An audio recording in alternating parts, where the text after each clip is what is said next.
Olá, sejam bem-vindos para mais uma conversa das vacinas de pensamento. Nós hoje temos connosco a Cristina Santinho, é investigadora integrada do CRIA e pertence ao grupo de investigação Governação, Políticas e Cotidiano. É doutorada pelo Departamento de Antropologia do ISCTE com uma tese sobre refugiados, que é a sua área de investigação por excelência e foi a primeira tese sobre este tema em Portugal. Olá Cristina, muito obrigado por teres aceitado este convite, seja muito bem-vinda. Olá, obrigada eu. E tanto tu tão habituada e versada neste tema dos refugiados, evidentemente que a minha primeira pergunta que me ocorreu foi: haverá alguma vacina para lidarmos, para integrarmos melhor os refugiados? Oi, e Pergunta começamos bem logo pelos complicada. refugiados. Pensava que eu ia começar pela minha vida pequenininha, Já lá pelas vou, minhas mas primeiras leituras. se quiseres podemos começar por aí e se calhar depois eu volto a este, porque eu costumo perguntar sempre como é que tu conceptualizas esta ideia de vacina do pensamento, ok? Bom, ok, então começamos por aí. E depois se calhar voltamos aos Vacina para refugiados. mim é uma coisa que dói, Ok, não é? Não é agradável necessariamente, mas é necessária, não é? certo. E, portanto, vacina do pensamento ah, é qualquer coisa que necessitamos, que nos protege, embora nos faça doer, porque nos confronta connosco próprios, não é? Ou com o corpo, literalmente pensando na vacina, não é? Nos Portanto, infecta? dói-nos quando nos Infecta? penetra, mas, mas também se a metáfora for levada para o campo da escrita, da literatura, por exemplo, ou mesmo da música, ou qualquer forma artística, ela também dá-nos prazer, mas simultaneamente também nos pode fazer doer. Os livros mais importantes, não é? São aqueles que, mais importantes para mim, são aqueles que mais me confrontaram comigo própria, portanto também me fizeram doer, porque mexeram cá dentro, não é? Agora, sem dúvida que também me protegem, porque me criam mais condições para poder entender o mundo que me rodeia e até para poder relativizá-lo. Então, que vacinas literárias é que tu tomaste? Agora fiquei curioso, que foram assim, por um lado, que doeram um pouco, mas por outro lado também te ajudaram a perceber melhor o mundo e imunizar. Olha, eu quando penso em livros, e nos meus primeiros livros, obviamente ainda não eram vistos como, não eram nem são percepcionados como vacinas, Claro. mas que marcaram, e curiosamente pensando nisso, acho que há uma certa sequência muito lógica em mim, nos livros que marcaram e nas escolhas de vida e na percepção do mundo que tenho. Há aqui um contínuo. Okay. Desde logo penso, por exemplo, na pessoa que mais me influenciou na leitura. Eu ainda muito miúda, muito criança, se calhar ainda não sabia ler, que foi meu pai. Eu lembro muito do meu pai sentado a ler livros no seu sofá, e curiosamente, aqueles livros que me lembro dele ler, também lia outros, mas aqueles livros que me lembro dele ler e que depois eu voltei a eles, eram os livros de cowboys da coleção Vampiro, que entretanto foram reeditados. Sempre me fascinaram os índios e os cowboys. Repara como é um bocado... é como ainda vejo agora o mundo, não é? Os bons e os maus. Mas sabes uma coisa engraçada agora que falaste sobre isso? Eu quando tinha 5 anos no colégio, mascarava-me de índio contra os cowboys. Pois, exatamente.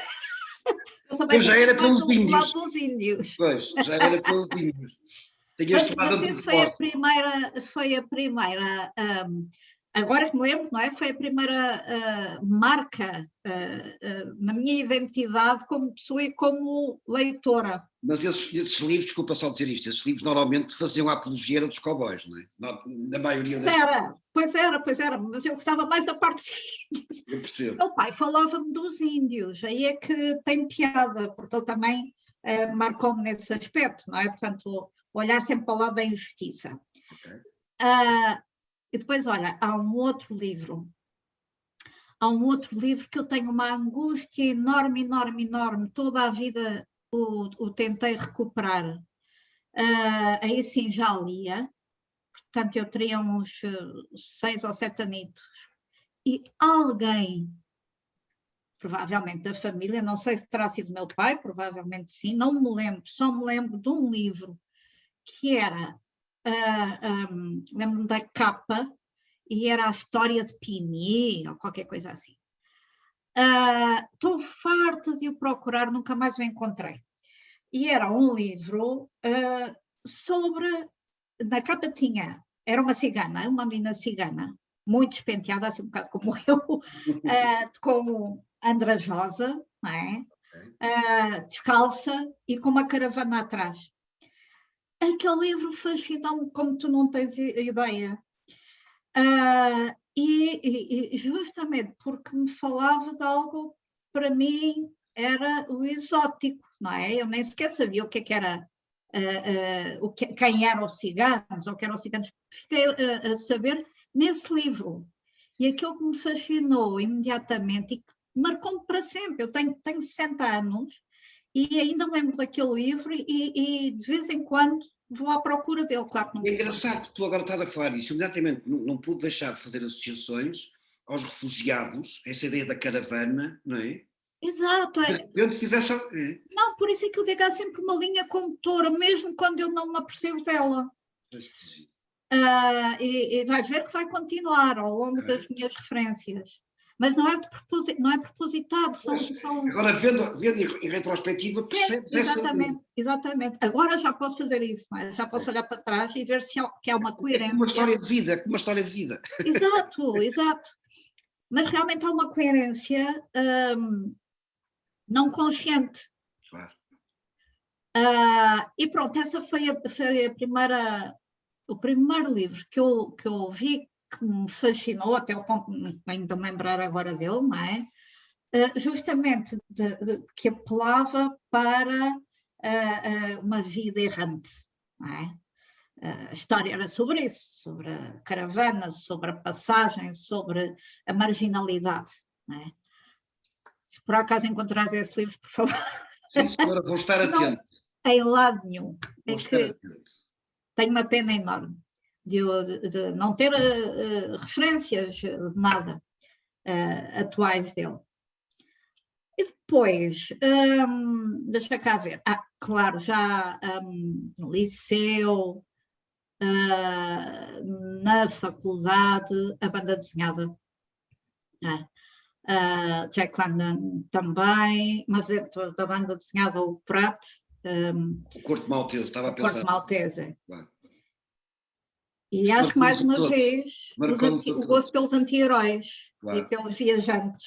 Claro. Não é? O fascínio daquele desenho, não é? O boné, o cigarro, sim. Olhar para o horizonte, o mar, os portos, Malta, Suíça, os Alpes, por todo lado, não é? Têm sido efetivamente essas, e depois autores, que outros autores de referência, sei lá, o Italo Calvino, por exemplo. Italo Calvino, que eu descobri por primeira vez no México, curiosamente. Remeteu-me, sobretudo, 2 livros. El Barón Rampante, li-o em espanhol, e Las Ciudades Invisíveis. Então, o Barão Trepador e as Cidades Invisíveis, não é? Repara como é a mesma coisa.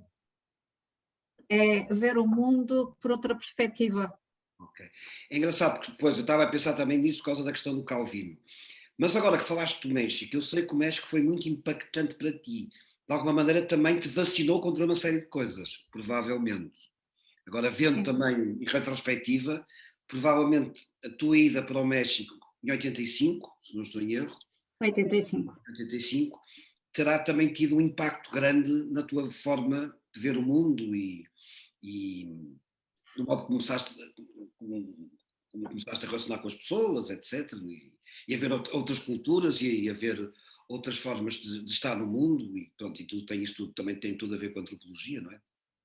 Sim, sim, sem dúvida. Eu acho que os meus amigos, os meus colegas, passaram sempre a associar-me ao México, porque se calhar sou uma chata e continuam a ser sempre estas as minhas referências. Eu digo, quando eu estava no México, aconteceu isso no México, aquele Quanto autor. tempo é que estiveste no México? Não foi muito, foram 4 anos. Eu fui lá para fazer o mestrado. Foi quanto? 4 4, anos. sim. Foi algum, Claro que já lá voltei, não é? E sobretudo mantive sempre, até à atualidade, amigos muito, muito, muito próximos,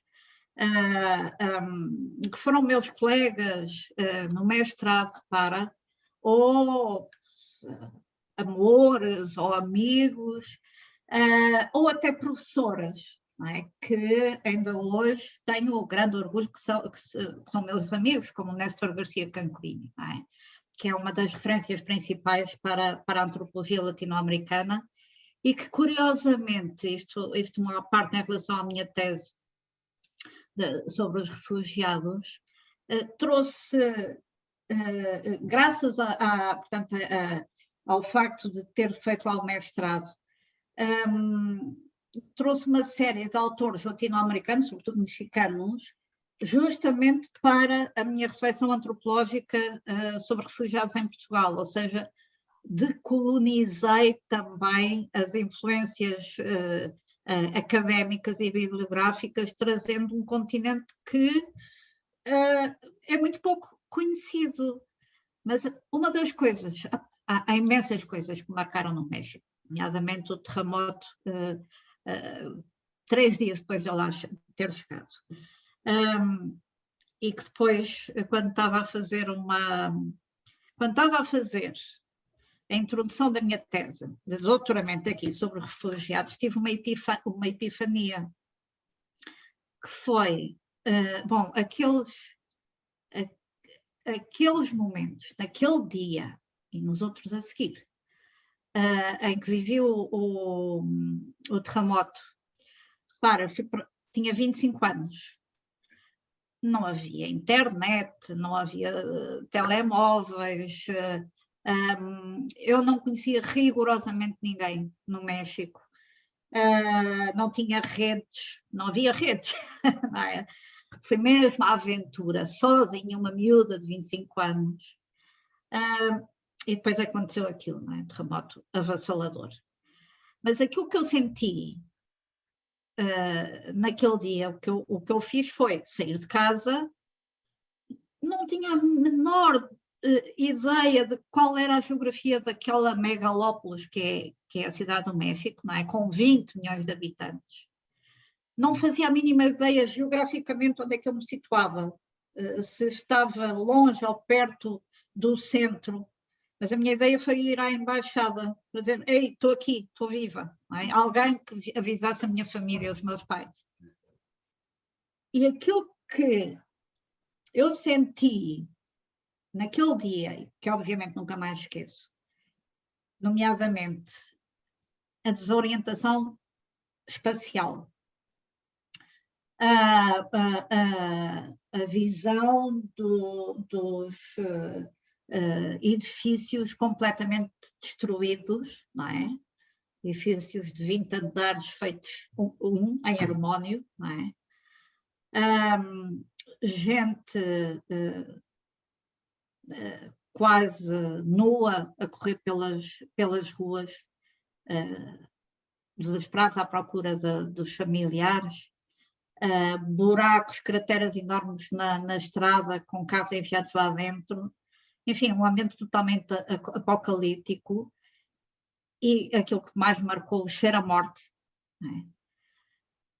Foi justamente aquilo que me fez, e o isolamento total, portanto, não saber a língua, não saber com quem falar, não entendia ninguém, ninguém me entendia a mim.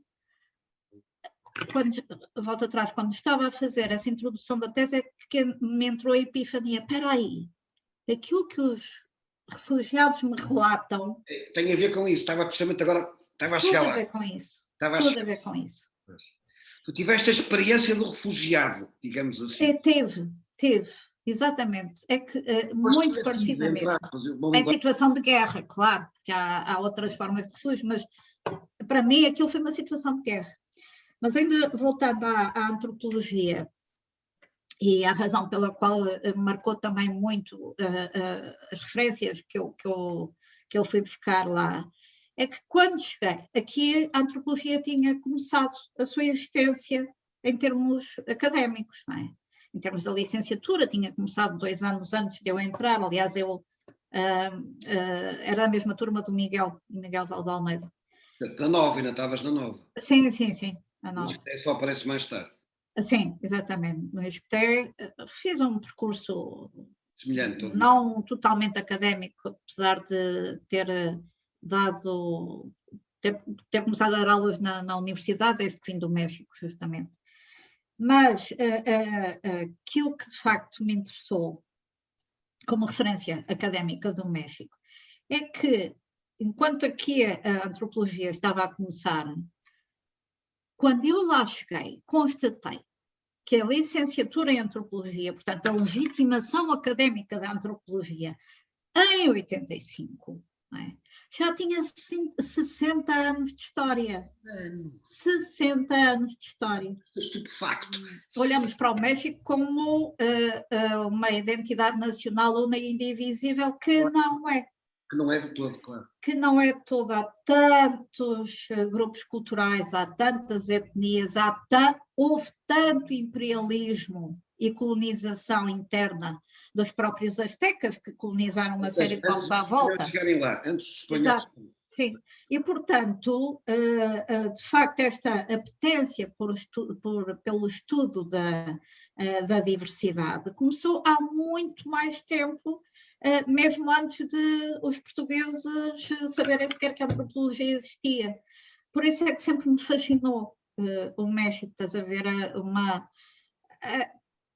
mas também estava a pensar, por exemplo, nos Estados Unidos também já estava há muito tempo enraizado também, desde o Franz Boas, não é?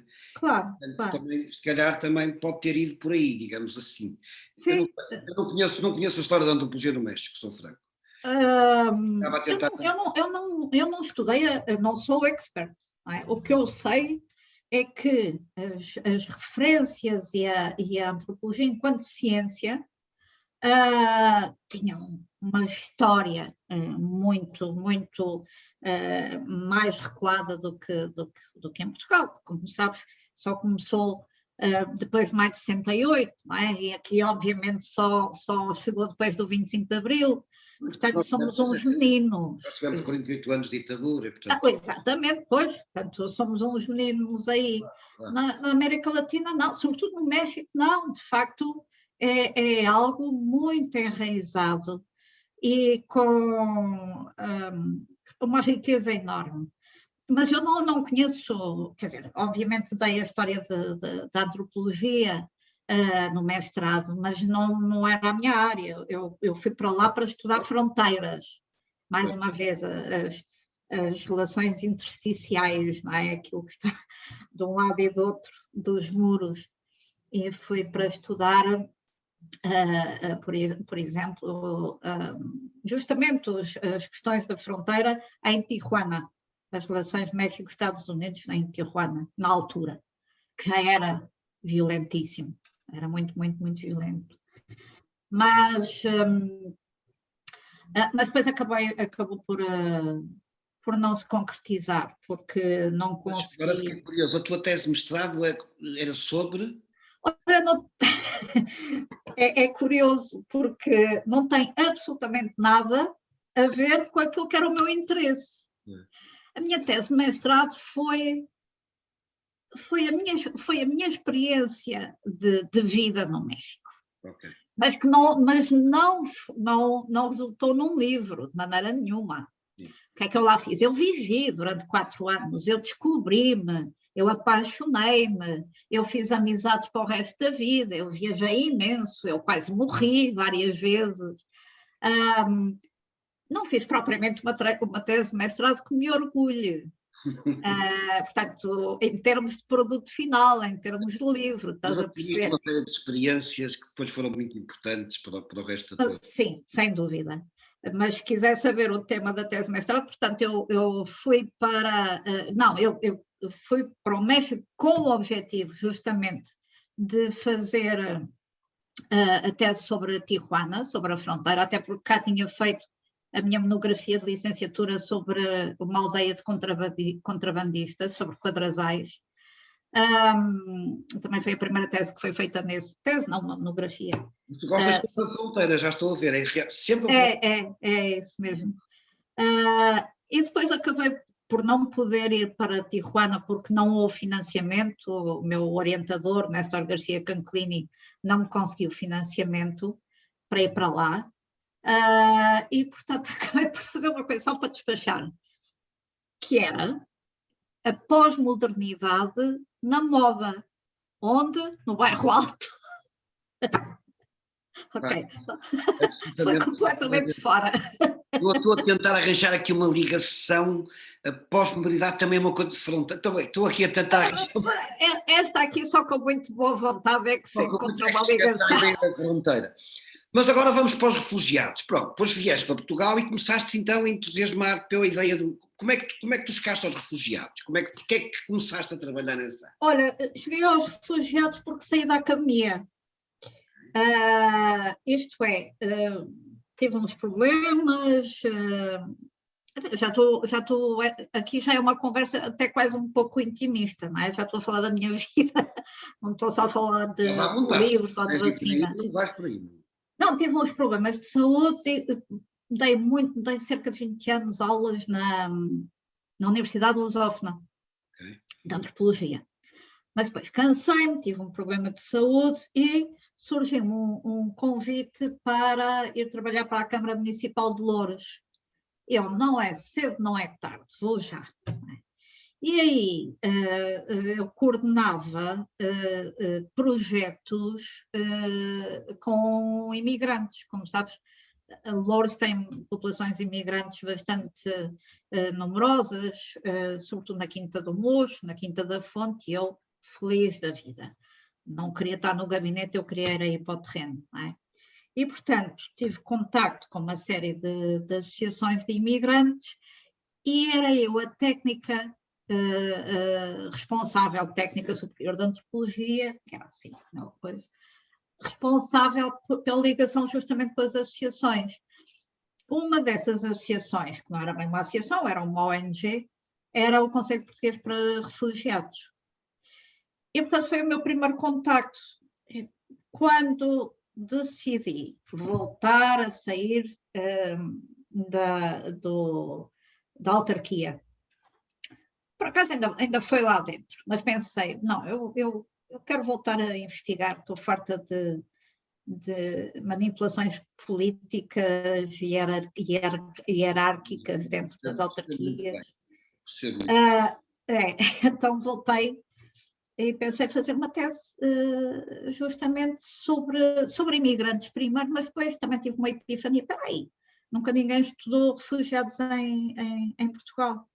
E foi assim que comecei a fazer. Portanto, o meu primeiro trabalho de campo foi justamente dentro do Conselho Português para Refugiados e depois muito rapidamente apercebi-me que a investigação dentro das instituições é sempre manipulada pelas instituições. São as instituições que aceitam a nossa investigação, mas que depois determinam com quem, como, quando podemos falar, e isso não me agrada, evidentemente. Só tenho que prestar contas na minha investigação, do ponto de vista ético, aos meus interlocutores, que neste caso eram os refugiados. Portanto, muito rapidamente saí de lá. E como até tenho facilidade de estabelecer relações de empatia e de confiança, claro, É uma igual, característica dos antropólogos, não é? como? É uma característica dos antropólogos. E Eu acho que sim, não é? acho que é fundamental para fazer antropologia. Afinal de contas, gostamos das pessoas, não é? Temos curiosidade sobre elas, até podemos nem gostar, mas pelo menos curiosidade temos, não é? É um bocado também por isso que eu faço estas vacinas, como já Ok, percebeste. Tem... é uma boa razão. Um, então, assim, alarguei o meu campo de investigação para fora do CPR e acompanhei-os à ida às consultas, no hospital, à ida ao supermercado, conversas de café, enfim, o que eles precisassem, eles estavam lá, até porque tudo fazia parte da minha investigação, embora estivesse focada na área da saúde física e mental. Foi apenas uma forma de chegar aos refugiados, podia ter sido por outra via. A perspectiva era essencialmente política, sempre foi, continua a ser. Aliás, não se pode, é o que eu digo aos meus alunos, não se pode nunca, aos meus alunos e aos meus orientandos e orientandas, não se pode nunca pretender investigar no domínio dos refugiados, o tema dos refugiados e como pessoas refugiadas, sem ter perfeita noção, perfeita consciência que estamos a fazer política. Claro. Pronto. Sem dúvida. E agora isso leva-me à pergunta com a qual comecei, não é? Se haverá alguma vacina para uma melhor integração? Como é que sabe pôr isto? Porque, pronto, Sim, claro, quer dizer, suponho que estás a falar da integração dos refugiados. refugiados, claro. Porque há, pronto, aliás, deixa-me contextualizar melhor. Um dos motivos que me fez também fazer estas vacinas tem a ver com o mundo que estamos neste momento a viver, com uma série de, de regressos de coisas que nós pensávamos que já tinham desaparecido, relacionados com racismo, xenofobia, não sei lá, pronto. E sobretudo também este problema dos refugiados, que é uma coisa muito premente, não é? E ultimamente tem sido exacerbada. E com o aparecimento, agora que faz de política, não é? Pronto, naturalmente cá também todo um aproveitamento político, Claro.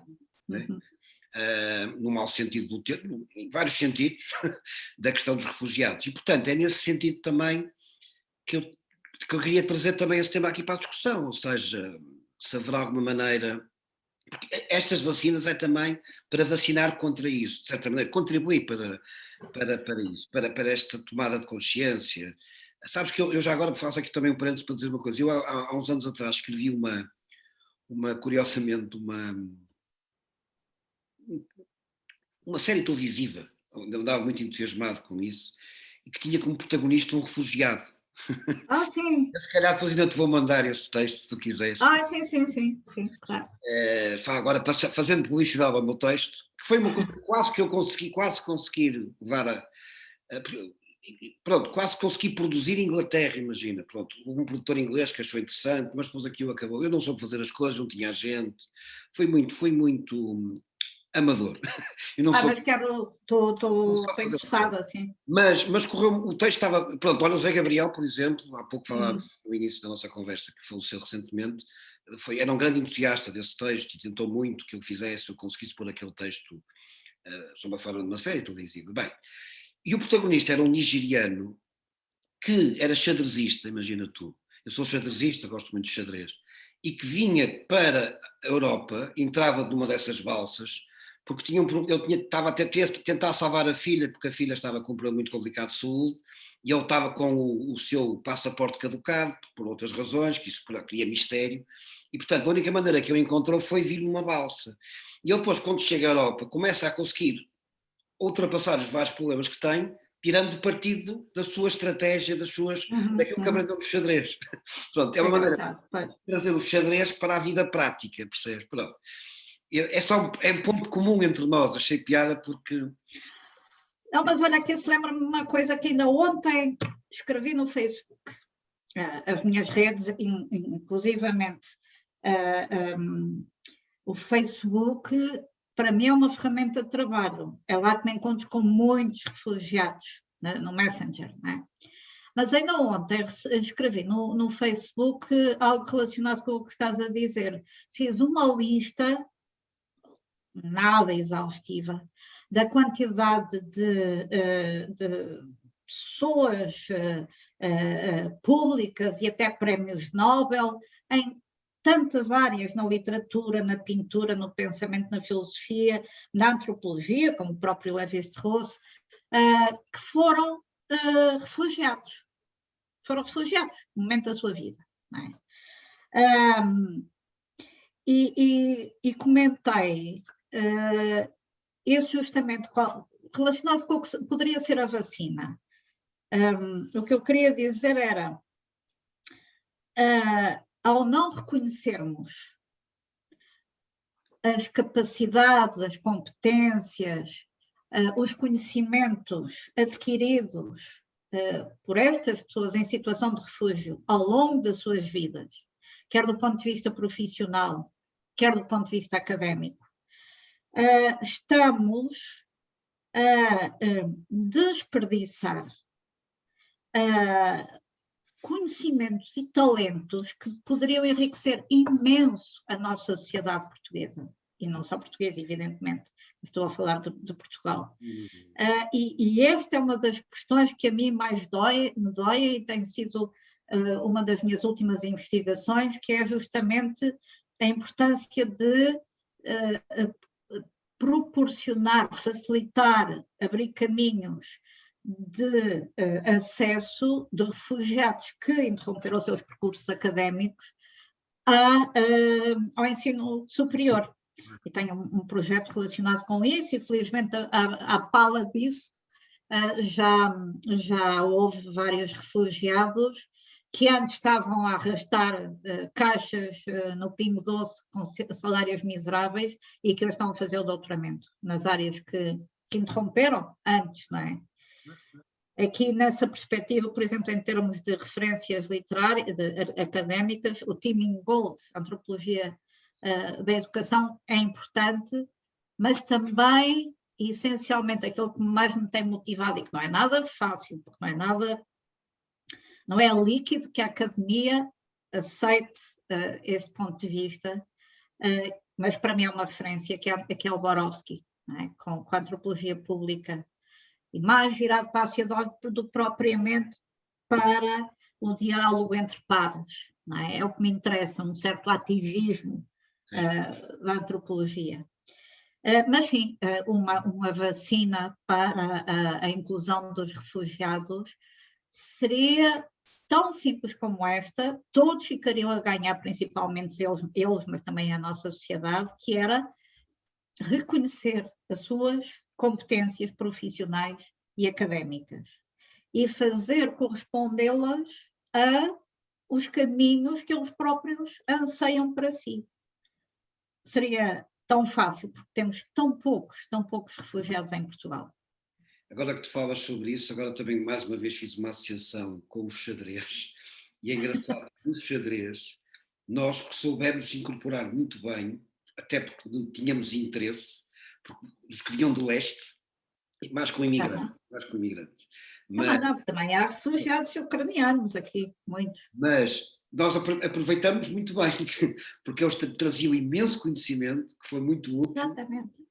Exatamente, é uma pena, eu acho que é burrice autêntica por parte das instituições de Estado responsáveis pela inclusão dos refugiados, é burrice, quer dizer, é burrice, não é burrice, é política. É política, claro. É política, sem dúvida alguma.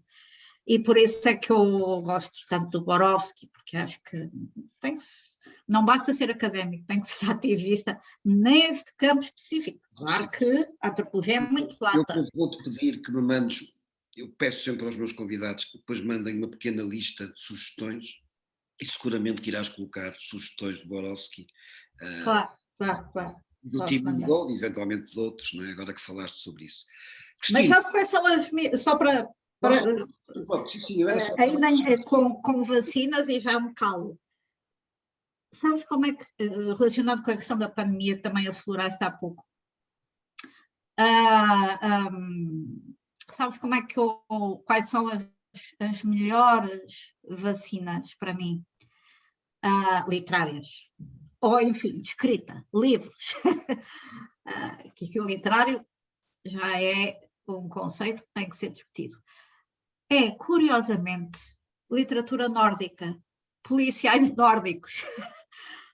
Adoro, adoro. Para já porque Houve agora um sucesso. remetem-me para contextos exóticos completamente. Para mim aquilo é o exótico, aquelas paisagens, não é? Neve, frio, inóspitas, e depois são muito bem escritos. E, portanto... Agora houve uma enorme, pronto, por causa daquele, como é que se chamava, aquela trilogia, teve muito sucesso. Do Joe Nesbo. Esse também, mas depois eu estou a pensar também no outro, que também teve muito sucesso, que eu vi um episódio, mas que agora não me estou a lembrar. Então, eu até o comprei, mas agora não me recordo como é que ele se chama. Da mulher tatuada, ai meu Deus. Sei. Mas eu também não. Eu até trouxe aqui alguns livros para te mostrar, porque pensei, vou mostrar porque não sei dizer estes nomes. Pois, são impronunciáveis, eu percebo. O Joe Nesbo, Ragnar, Jonasson, enfim, tenho aqui meia dúzia deles. Tem-me servido bastante. Era Stieg Larsson, não, agora está-me a falar. Sim, Larsson também. Eu até comprei o livro, vi a série, mas não me lembro, vi o filme, mas não me lembro, agora não me lembro o nome do autor. Lá está, tem assim os nomes meio estranhos. Cristina, olha, muito obrigado pela tua partilha, foi muito boa, gostei muito. Trouxeste uma série de referências que ainda não tinham sido trazidas. E pronto, agradeço-te imenso esta partilha, agradeço esta tua disponibilidade e até breve. Obrigada, até breve. Foi um gosto também para mim.